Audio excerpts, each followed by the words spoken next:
confiance. Vous allez voir ce saut. On va en parler après et c'est assez impressionnant ce qu'il va faire. Regardez bien, c'est un élastique. Et hop, salto arrière. Le fil est à 5,40, donc c'est déjà une barre importante qui se permet de faire un salto au-dessus. Voilà, dès l'échauffement, c'est un signe de très grande confiance, de très grande maîtrise, mais ça on sait qu'il maîtrise, mais ça promet, il doit se sentir juste très bien. Et ça accélère, on remet une couche avec... Et pendant ce temps-là, le premier saut, l'entrée en lice de Renaud Lavillenie. 5,70. 77. Et ça passe au premier essai. Ouais, c'est simple la perche. Un saut pour être champion de France. Ouais. C'est pas, il a attendu plus de 2 heures assis sur son banc à gérer cette attente. Et regardez ce premier saut. Un petit peu passif sur les derniers appuis. C'est qu'un saut en maîtrise, en contrôle. Il n'y a rien d'exceptionnel. C'est juste ce qui est impressionnant, c'est dès le premier essai, il maîtrise complètement. Ouais, mais comme il le disait tout à l'heure, concours. Avec déjà un levier important à plus de 5,15 m de levier. Oh, ça va vite. Oh, ça passe sur le côté. Et pourtant, ce saut, il va haut et il est décalé sur la droite. Ce qui est très intéressant, c'est qu'il met une accélération dans la fermeture, chose qu'il ne faisait pas forcément sur ses concours précédents, en étant peut-être prêt à l'impulsion, en décalant sur la droite. Il s'en sort très très bien sur son saut. Le micro bien décalé. Regarde, il accélère à ce moment-là et ça répond. Alors il a 2 doigts de tomber à côté, les tapis sont larges, il n'y a pas de souci. Mais sûrement un petit peu près à l'impulsion.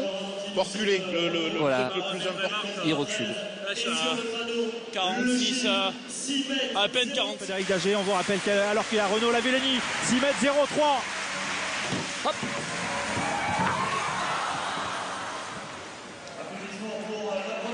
Ah, il manque pas grand chose, peut-être.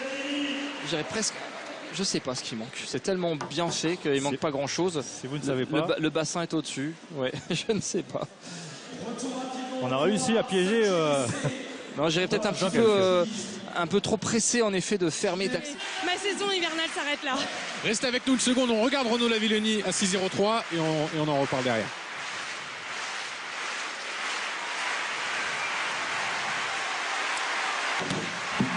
Allez, Jean Galfiol est debout, mais Renaud Lavillenie échoue une deuxième fois à 6,03 m.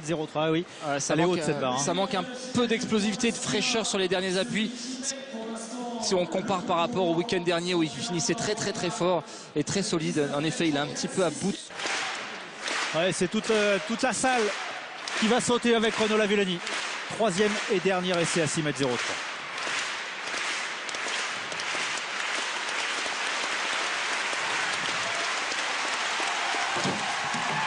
Avec toute son énergie, ça n'aura pas suffi aujourd'hui pour le champion olympique et recordman du monde.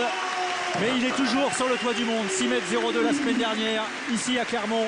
Avec un peu de fraîcheur, il manque juste un petit peu de fraîcheur. Voilà, c'est son geste, c'est ce qu'il dit avec cet air un petit peu je suis cramé. Mais malgré tout, c'est des sauts qui sont très encourageants parce que techniquement, c'est mieux que la semaine dernière. Ouais, et Jean, on rappelle qu'il a tenté le record du monde la semaine dernière et le 3e essai à 6,17 était très encourageant. Renaud Lavillenie est le champion olympique en titre. Il a été inquiété par Sean Barber, le Canadien. Il y aura un gros duel à Rio.